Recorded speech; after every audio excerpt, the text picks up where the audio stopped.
Hello, everybody. Welcome back to another episode of My Sunderland 11. As always, we are in association with the Sunderland Food Bank and the Sunderland Fans Museum. Go check them out. The links are in the description below.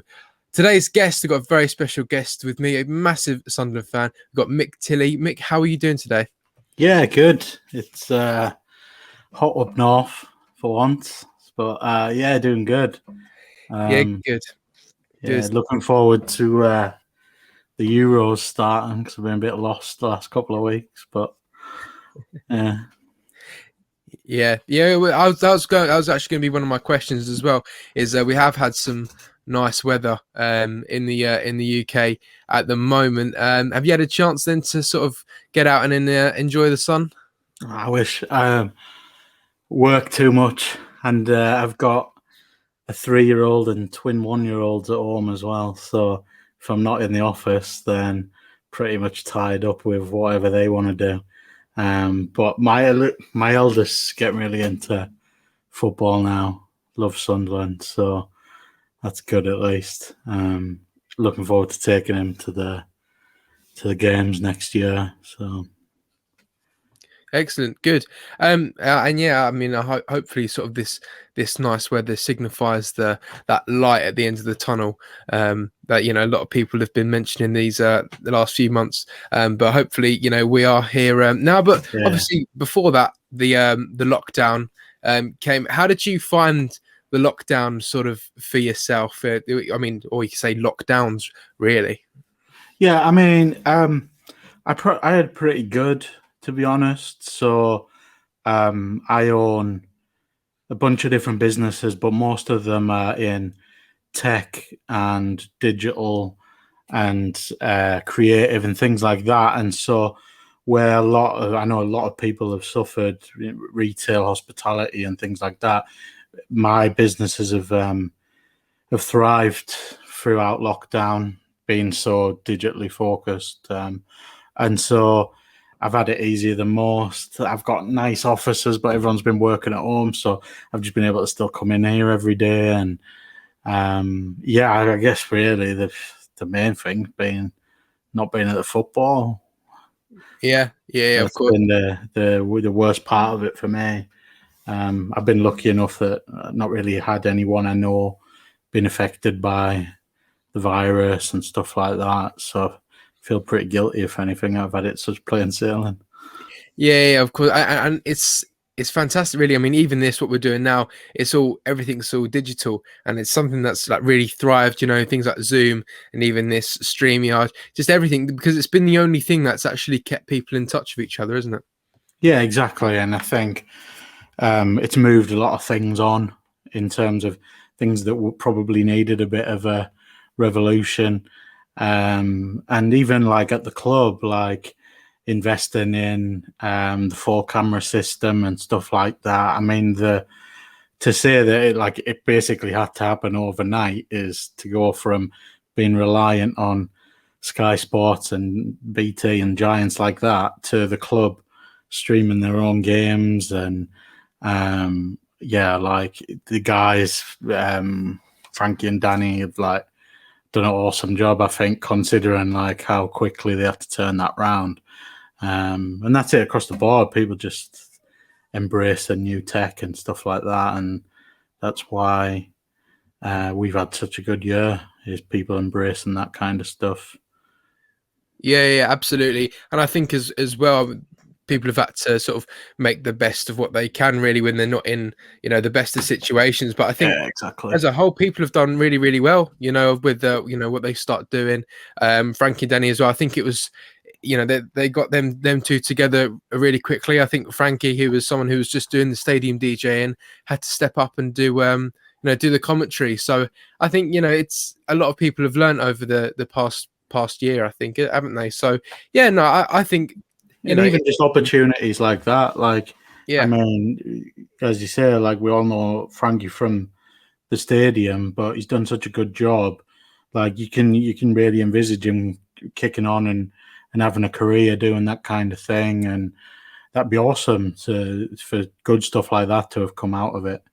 It's just, as I say, it's a shame that we've not been able to get there. But I was there at the semi-final, and obviously apart Yeah. from the result, it was amazing. Like it sounded like there were 40,000 in there, and there were only 10,000. It was crazy, and it was good, and it's just like I just wanted it to be back now. Yeah, exactly. I was at that game. I was at the game as well, and I was in the like in the Premier Concourse, and I thought I have my seats up there. Probably won't be as loud, but everyone was singing like that the Yeah, entire game. Everyone was on their feet. I was on my feet the whole game, and it was a fantastic game. I will come on to that just in a little bit because it's actually one of my questions in a little while.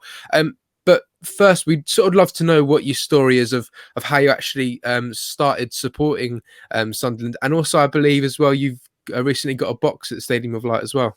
yeah. So it's bit of I've got a bit of a roller coaster relationship with football in general. I think as a young kid, I was really into playing football, but I wasn't necessarily a big football fan. It's probably the only thing I'm ashamed to say is that I'm not necessarily a lifelong fan. I was probably early teens before I kind of really got into Sunderland as a club. I'm from kind of Durham area, so they are my local team. But it was the mid-90s, peak Man United, everyone loving all of that. Michael Owen came along and like Liverpool for a bit, but I was never really like a Sunderland fan. And then, but my dad is, and we got our first season tickets sort of late 90s, and pretty much from game one, then it was just there was no other team than Sunderland. They made me really just fall in love with football as a fan, not just playing.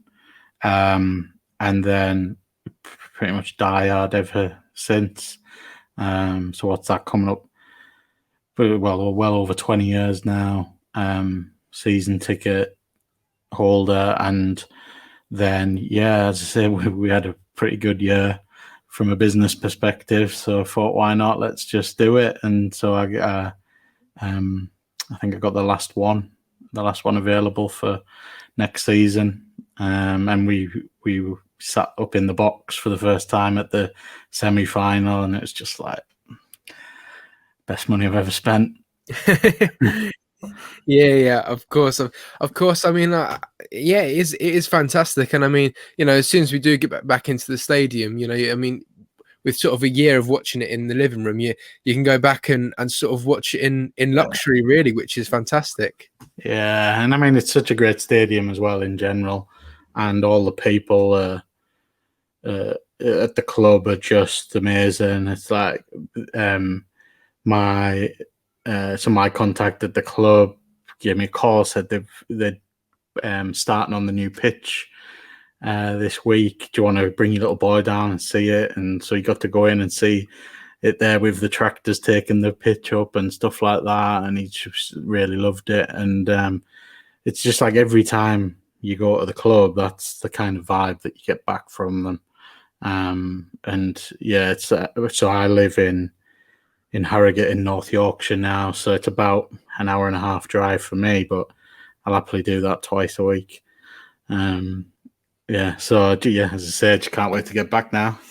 Yeah, absolutely. And also as well, I mean, I can ask about sort of the Lincoln game. Now, although the game did end in disappointment, I think it was fantastic. Really, it was a great experience to be back, because I don't know, it felt like it was never ever going to happen. We're never going to be allowed back in stadiums again. But for us to actually be back, I mean, for you, I mean, you mentioned it, but just put into words really how great it was really to be back. Well, I think the problem is you can't really put it into words.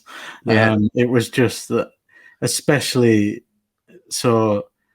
I'm basically at the goal line, where the two first half goals went in, and it was just electric. It was just, I mean, it's hard to put into words how happy I was in those moments. I guess probably the weirdest part of the day was the Lincoln goal. How silent everything went. It was like you could hear a pin drop, you always get that strange feeling when you do a minute of silence at this before the game or something to have that many people there and it just be so silent.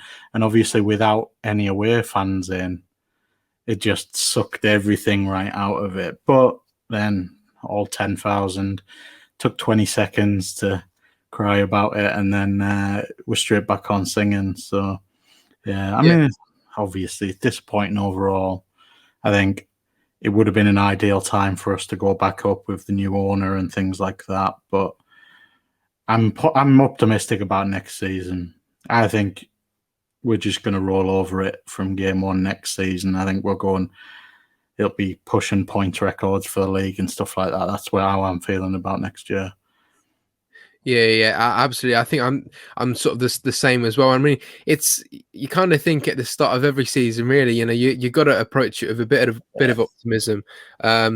Otherwise, there's sort of really no point. But it's always the hope. I think whatever happens to Sunderland Football Club, it seems like we'll always still have like the hope. Even if we could, we lose every match all season, but we still approach every. It's like after we got relegated from the Premier League, we still approach the Championship season to start with hope. We've never not done that as Sunderland fans, really, have we?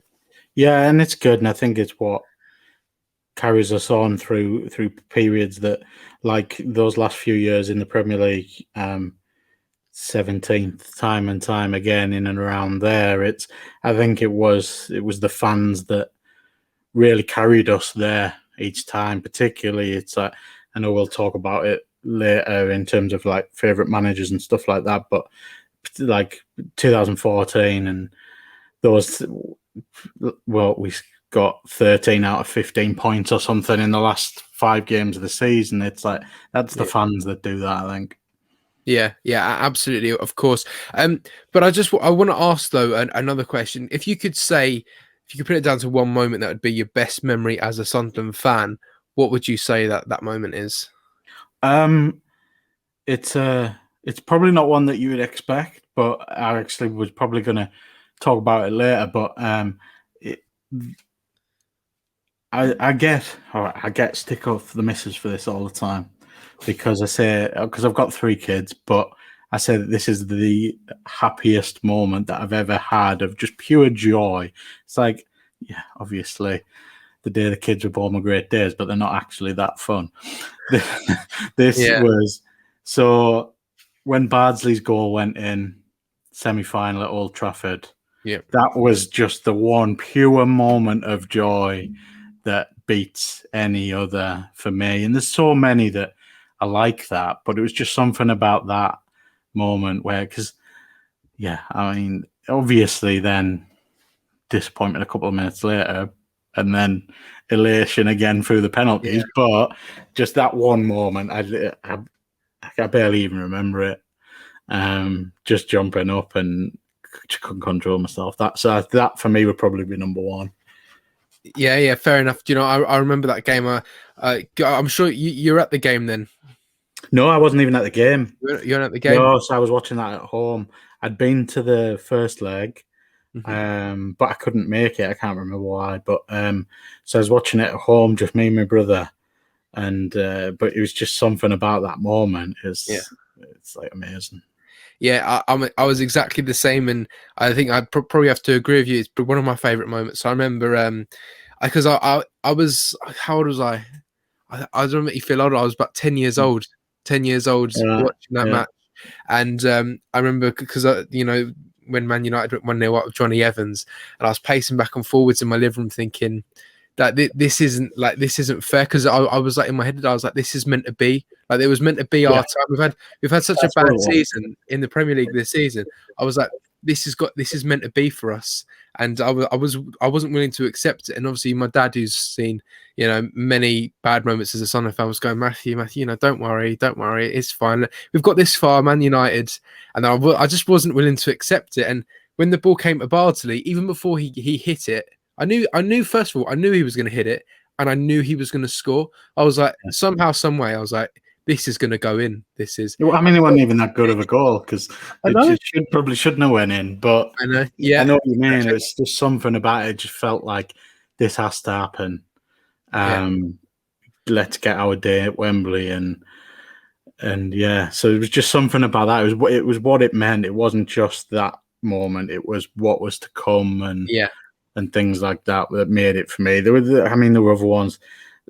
Rico's goal against Newcastle, the free kick, and the Sorensen save and stuff like that. So I've seen a lot of good moments, but it was just something about that we knew that then there was time to come. I preferred that goal to the Barini goal in the final. Obviously, that was a great moment as well.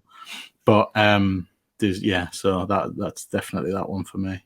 Yeah, definitely. And also as well, I mean, it was David De Gea, which at the time one of the, I think, best keepers in the world. So out of all keepers, literally that was meant to be. But yeah, me and my dad went absolutely mental. Yeah, when that went in. So that was a great moment. And I know what you mean as well. I think you can put it down to certain like moments, score like goals. One of them. Even when we won at St James's Park in sort of the last minute, like just before Christmas in 2014, like that goal right there, like it was like sort of last minute, went in, and because I think it went in like we knew we won the game. Like after that, even though there were about 5 minutes left to play, but it's just little things like that. I think that I'd say that was probably one of my best memories ever, and I wasn't even at the game as well. So yeah, I see what you mean. You put it down to certain type of goals. But no, that's fantastic to hear. So I've got another question for you as well, and it's quite sort of an open question. So it might be difficult to sort of put it into words again. I'm not giving you that easy questions today, but what do you actually love about being a Sunderland fan?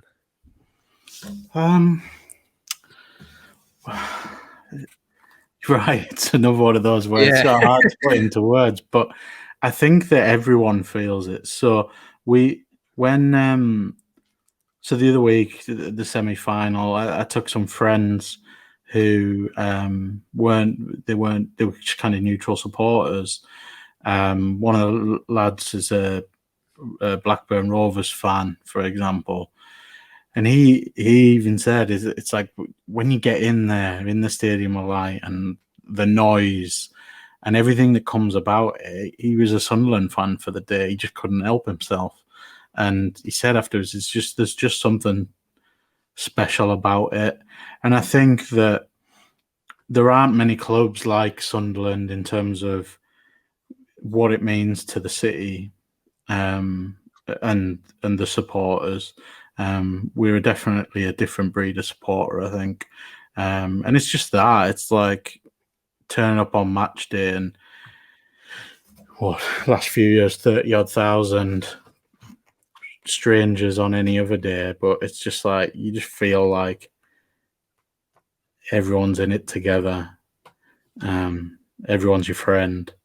And it's just that kind of family feel to it. I think that a lot of lower league fans, non-league fans and things like that, part of what they love about their clubs is that it feels like a family and that they can get close to the club. And I think that's the beautiful thing about Sunderland, is that whether it's 30,000 in on match day or 40-odd thousand in when we're in the Premier League or the rest of them worldwide, everyone still feels like they're close to the club. And I don't think you get that with a Man City or a Man United or big clubs like that, no matter how much you want to. But I think that every supporter from ground up feels that from Sunderland. And I think that's what's so special about it. The fact that we can have that as one of the biggest clubs in the country. It doesn't matter what league we're playing in, we're one of the biggest clubs in the country. And so that's what gets it for me, I think. Yeah, I completely agree there. I mean, you obviously where I live in Essex, and there's a lot of sort of West Ham, Tottenham fans, and they will never go to the. Sometimes they'll go, just go, I can't be bothered to go to the game. Like last season, even when fans were in there, like I've got a friend who's a Tottenham fan. There's times where he's gone, I can't really be bothered to go tonight. Whereas me, I'd be in King's Cross Saturday morning, and there'd be. Do you know what? I remember Gillingham last home game that we played last season. Well, I could say 2 seasons ago now.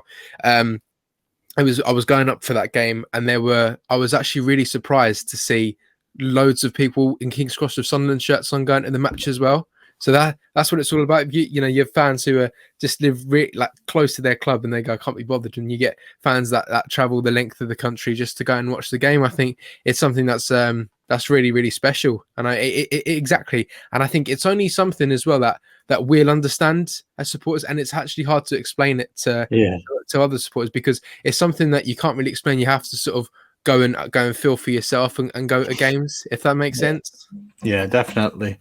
It's just, as you say, it's hard to put into words, but I think that the fact that it's still as bright as ever from that kind of perspective, despite what coming up on 50 years or whatever since we had any real kind of win, but before both of our times, the fact that it's still so bright, I think it is what really is really impressive. I think obviously there's points throughout history where we've been the big club, we've been the team to beat, we've been the league champions, and I think the early days of that just fostered a culture within the club, within the city, that it's just too important to ever let go. So that's why we still get 30-odd thousand in League One.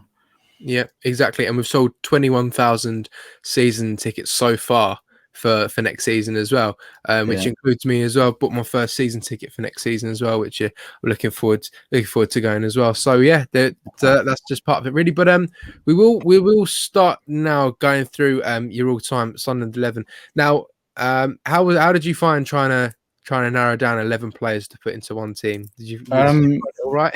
Some of them were no-brainers. They were just down on the paper and never changed. But the majority, I kind of went back and forth on.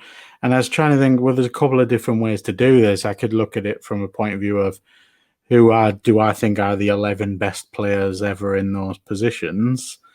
Or what I actually did was just who have been my favourites. Yeah. Whether that's because of on the pitch, off the pitch, a mix of both, a moment that sticks in my mind.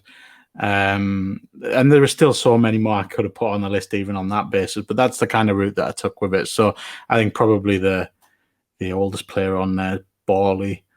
The rest are all pretty much kind of late 90s onwards, because I've seen them there, been there, seen them play. So that's kind of the route I went with it.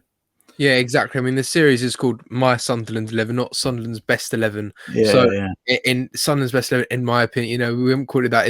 It's your 11. Like we've had people come in and say put Billy Jones in their team, Max Power in their team.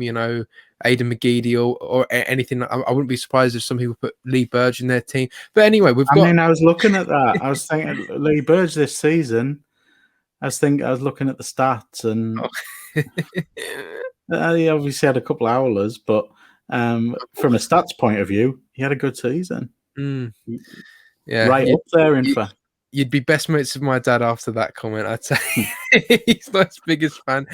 Anyway, right, okay, then we'll head through your team then. So we will start with the goalkeeper. It's not Lee Burge today, but however, who have you gone with? Sorensen. So goalkeeper was a difficult one for me. Well, it wasn't. I think that Sunderland have, particularly over the last 20, 25 years, in fact, a bit longer than that, we've had good goalkeepers. So there are, if you look just down the list at your Mignolet's, Manone, and Tillemon, even his one full season with us, I think, were some of the best stats we've seen in goal. Craig Gordon voted best Premier League save of all time. For what was it? Was it Bolton? That game, yeah. So it was really difficult, but also it's like Sorensen was in the sticks when I first became a Sunderland fan. I say, if you just look at what he did from his first season onwards, coming as a basically unknown goalkeeper when he came to us, to then our big points year and league champions at the back end of the 90s, and then those 2 7th places, the Newcastle save, the Shearer penalty save, obviously, and then what he went on to do afterwards. I think he's hard to look past, I think. Yeah, definitely. Especially coming off the back of Perez as well, who obviously was big fan favourite and stuff. I've got Perez, the green one on my wall, but to then still go on and become such a fan favourite after that, I think it was once I thought about it a bit more, it became a no-brainer, really.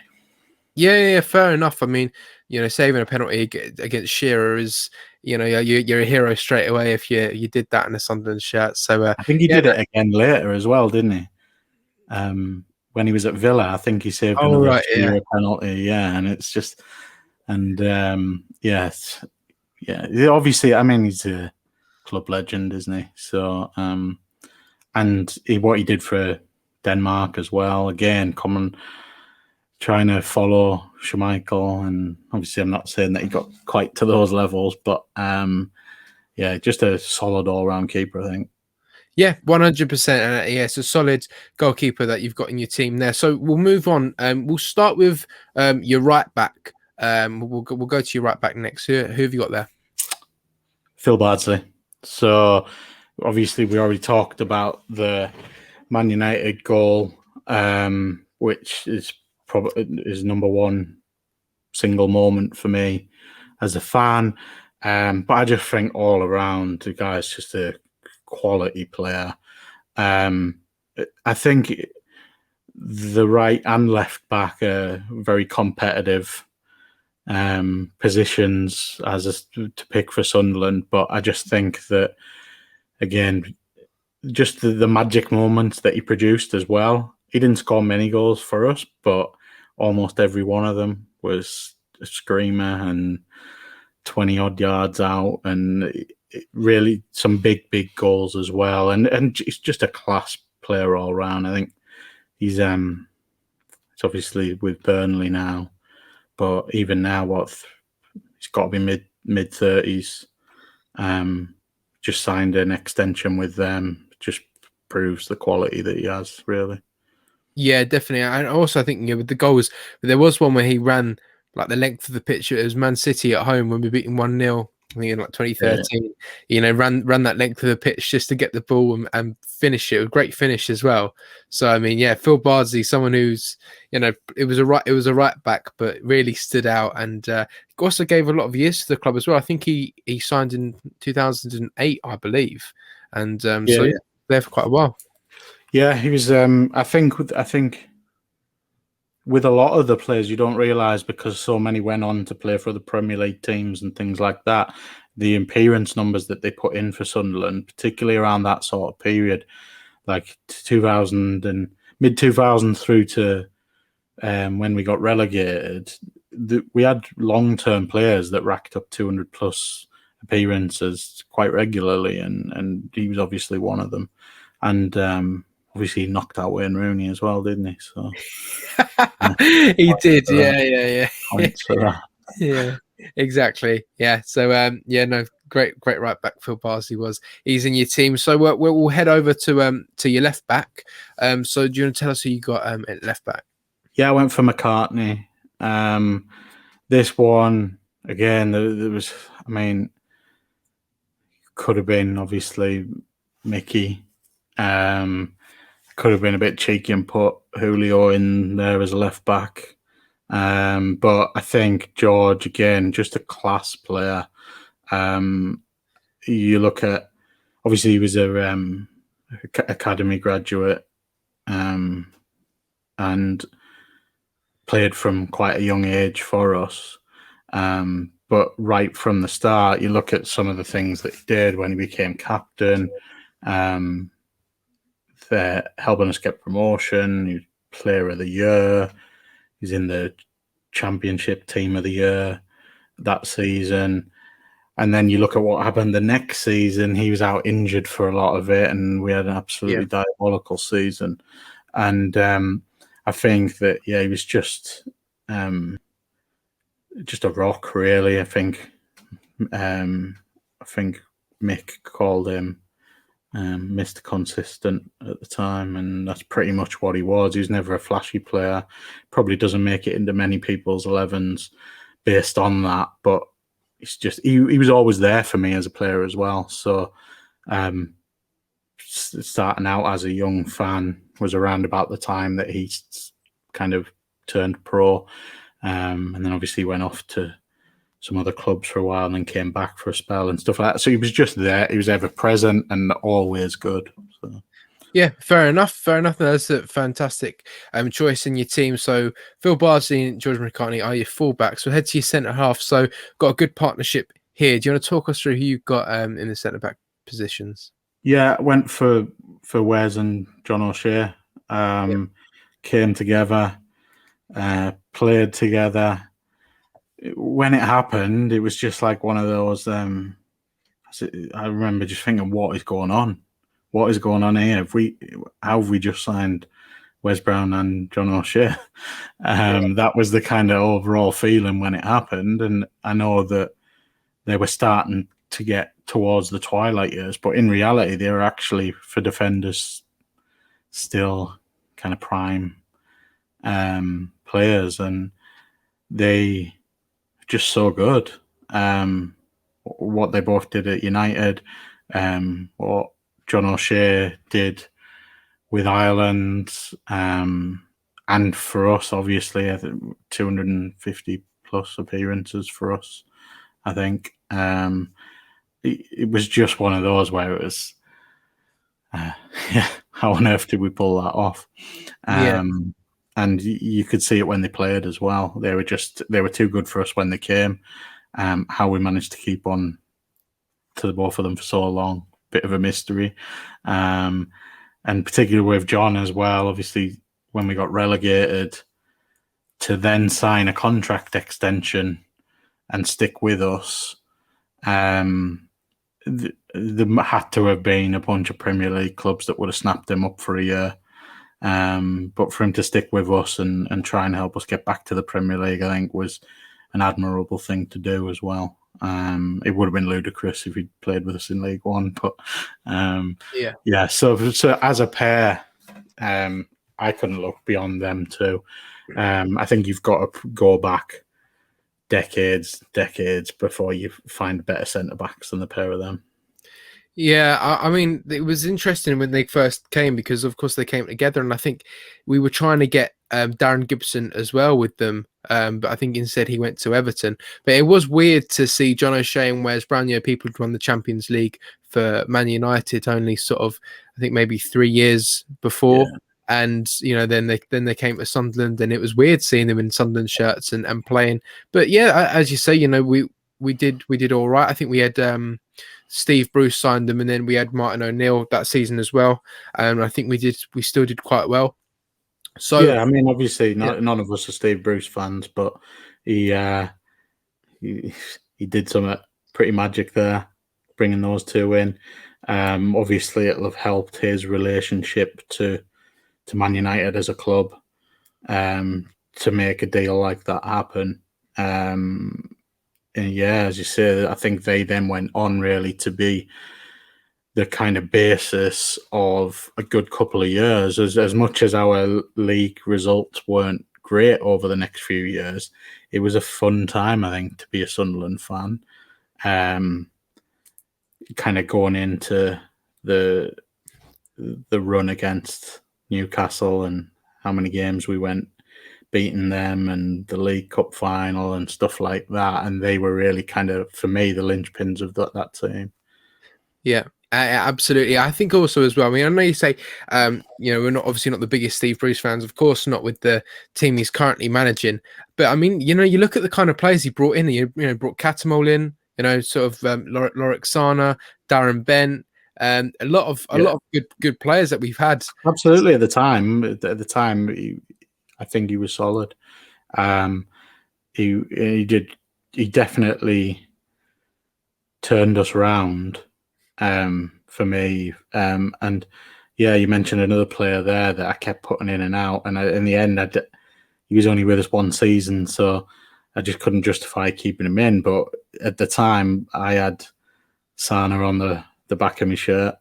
But I love hard players. I love proper midfielders, which is why, yeah, I was just really into him when he came to the club, and I think he did all right for that season. But yes, we had a lot of good players around that time.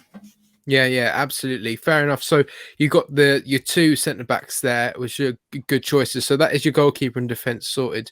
So next we'll go to your midfield four.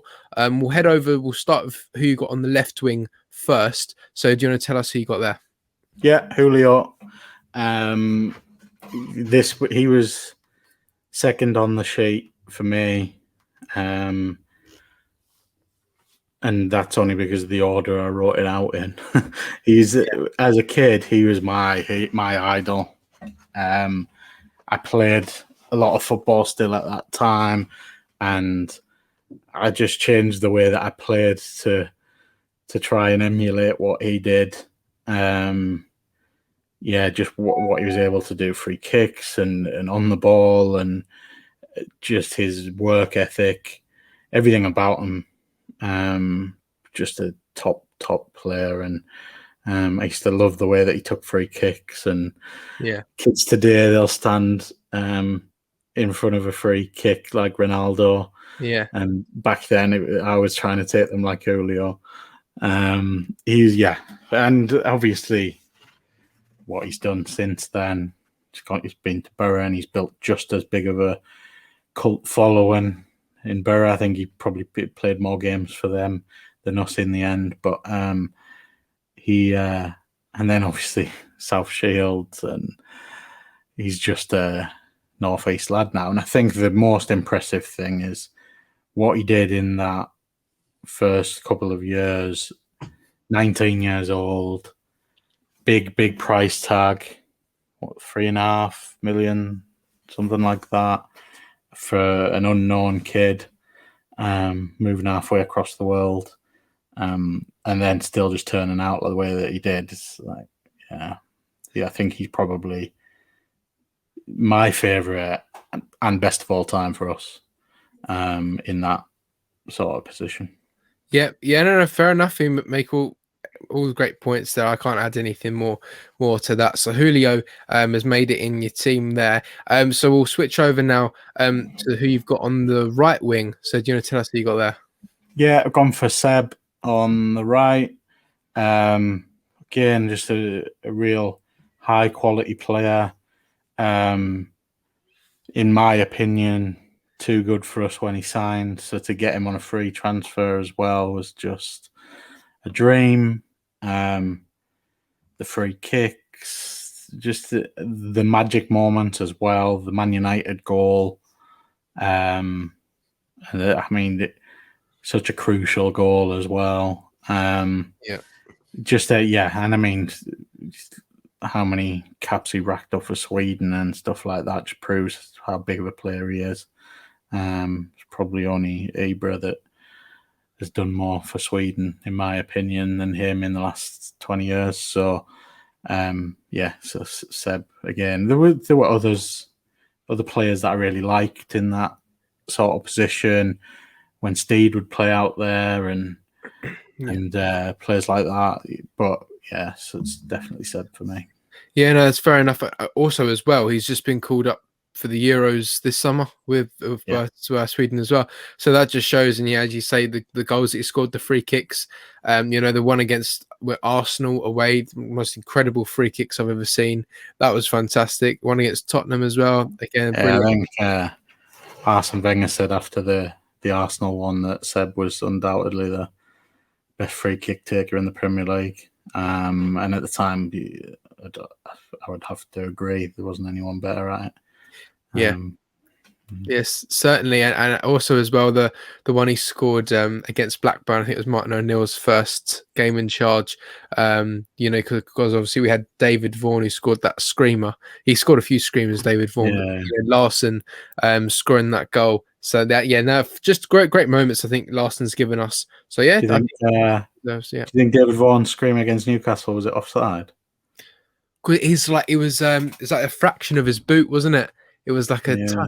Do you know what? I think if we had VAR, it had been ruled offside. But then again, Papis Cisse's equaliser that was ruled offside wasn't offside. So I think the decisions went our way, to be honest. Yeah.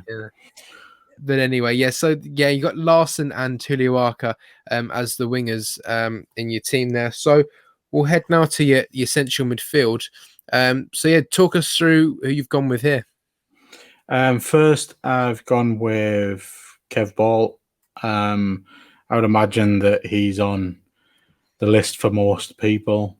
Yeah. I think apart from Mickey Gray, he's probably had the most caps in the last 3 decades or whatever. Yeah, I mean, I could talk all day about him. Obviously, he's a big kind of advocate of the club in general. He's had those few spells as caretaker when we've needed it, and just generally there's not many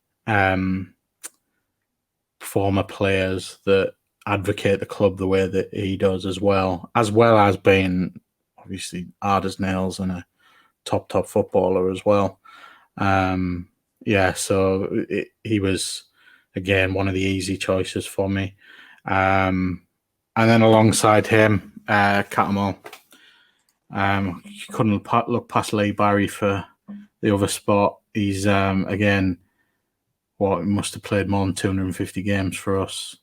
He grew up around my kind of area actually, and same age as me.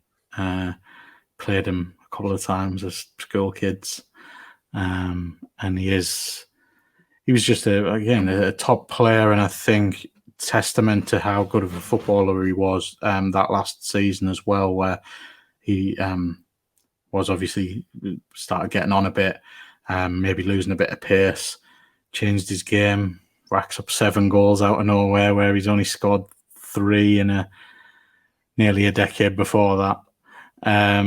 So yeah, just again, he's top captain, top footballer. Obviously made some silly mistakes on and off the pitch in his time. But if you're going to go damaging cars, who better to do it with than Nicholas Bentner, and where better to do it than St James's Park? So, but yeah, he's he was one of the easy ones for me. Yeah, fair enough. Yeah, Catamol was one of my favourites there as well. So yeah, it's a fantastic team so far. So you got your goalkeeper, defence, and midfield. Now we'll come on to the strikers. Now, of course, as well, when you say you a lot of the team is from the late 90s, but obviously you've gone with one striker, but not necessarily the other. And I'm sure it was quite difficult to choose 2 strikers, but you've got 2 for us. So do you want to talk us through who you've gone with? Yeah. Well, first I've got Kev in there. I'd be very surprised. I've not seen every episode that you've put out, but has anyone not put him in? Well, I mean, for maybe the younger fans that never saw Kevin Phillips, but no, some people have put in sort of Marco Gabbiadini and sometimes Eric Gates, but there have been a few people that haven't put him in just because they haven't seen him, or because they've gone with like funny choices, sort of like James Vaughan or someone like that, just so just trying to be quirky. Yeah, exactly. I mean, Kev's probably the easiest one for any of us to put in, though, obviously. Legend, the goal stats. I think I was doing my research earlier on to make sure I knew the numbers and stuff. I think, obviously, we all talk about the 30-goal season, but even the one before that, in the league, he played 26 games, scored 23 goals. That's Ronaldo, Messi kind of ratios. Just a top player. He's a top guy as well. I've met him a bunch of times. Actually, met him at the fans museum was when I last saw him. A couple of years ago now, he came down and did a night there. Yeah, funny guy, nice guy. He was at the time. We were looking for a new manager. That's why he was in Sunderland. He was saying he'd got himself a hotel in Sunderland and he was just waiting. He hadn't had any contact from the club or anything like that, but he was in town in case they wanted a meeting with him because he wanted the Sunderland job that much. And obviously we went with Parkinson in the end. But I would love one day for Kev to come back and manage the club. I remember him he was telling his stories about when he first signed for us and he had no idea where Sunderland was, and they just knew it was up north somewhere, and they heard there was a beach, and that was the kicker for them. They got in the car and came up, and I think they're probably not quite the beach they were expecting, but yeah, he's just all around great guy, and obviously a legend on the pitch. So. Yeah, absolutely. I think I obviously people have been very for Kevin Phillips coming in as sort of a manager, but then there's some people that worry is like if it doesn't go to plan, then is his reputation ruined, especially with sort of supporters that never seen him play as well. Yeah, and I think that he kind of broached those kind of subjects, and for him it was he knew that there was a risk of that happening. But what he was telling us was that it was worth the risk if he could be the one to turn things around.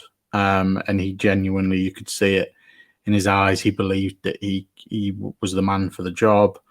And yeah, I mean, I think it would be a difficult reputation to tarnish.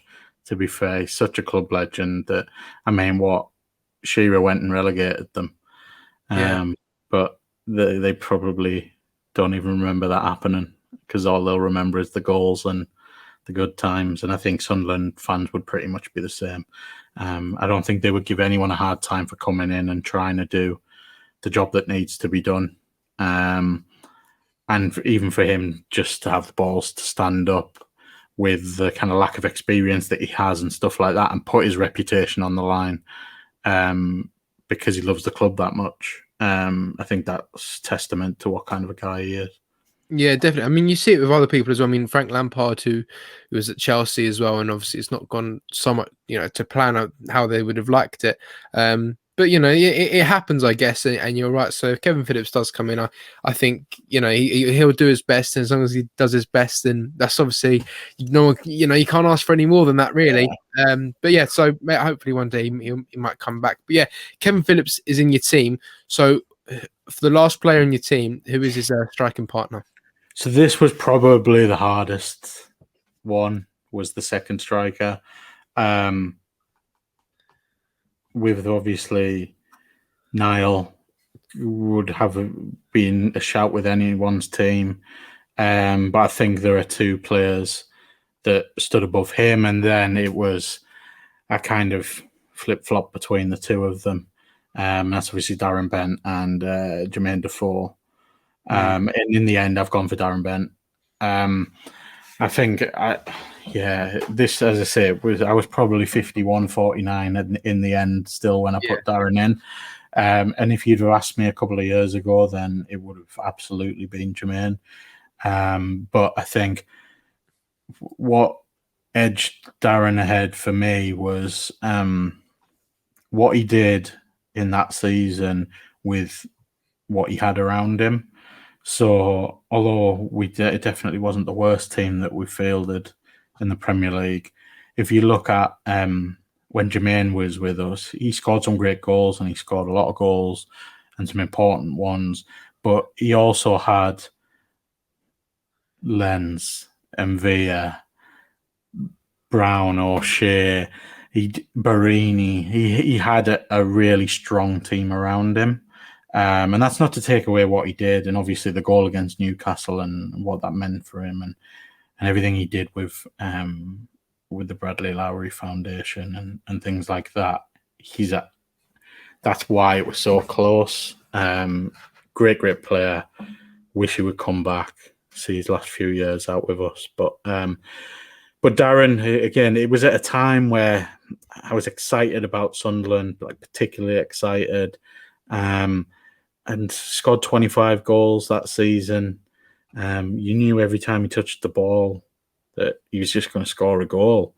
I think him and Rooney had about the same tally that year, and I remember the 2010 World Cup squad coming out and Darren not being in it. For me, it was just crazy.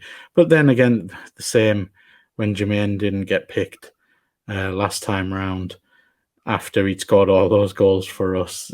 Obviously, there is that Sunderland curse around England selections. And I was gutted because I just bought brand new home and away kit and I stuck Darren's name on the back of both of them, and then he didn't get picked. But I knew at that point that the honeymoon was over and that it was only a matter of time until things went south and he would probably move on. And I think the way that it happened obviously was very disappointing at the time. But then when Darren came out a year or two ago with his interview, I think, did he do it with the Roker Report guys? I think so, yeah. Yeah, and he kind of spelled it out what went down at the time, and that actually he wanted to stay at the club and things like that. Obviously, we got a lot of money for him, made a big profit on him, and got 25 goals out of him. So I could see why the club did what they did, but at the same time, that took away anything for me that had tarnished Darren's reputation with us, and I can just look in purity at that season, and for me it was second to Kev's one or two really strong seasons. I think it was the best single season for a striker that we've had in the last couple of decades. So yeah, absolutely. I think it was 25 Premier League goals he finished on a season, and also he missed 3 penalties, so if he scored them 3 he would have finished on 28. I think Didier Drogba finished on 28 and Rooney finished on 30. So I don't know how I remember that, but I do. Thereabouts. It's like, and then for him to not get picked for England coming off the back of that season, for me, was just crazy. Yeah, exactly. It's clearly something against Sunderland that sort of England have, but I don't know. But I mean, we've got Henderson and Pickford playing for them now. So I guess you can say some Mackham lads in there as well. But anyway, yeah. So there's your team really going along the bottom. How have you found going through your team? Are you happy with your choices? Yeah, I think so. I think if you ask me tomorrow, I'd probably change someone and same again next week. But I mean, look at the team. It's a great team.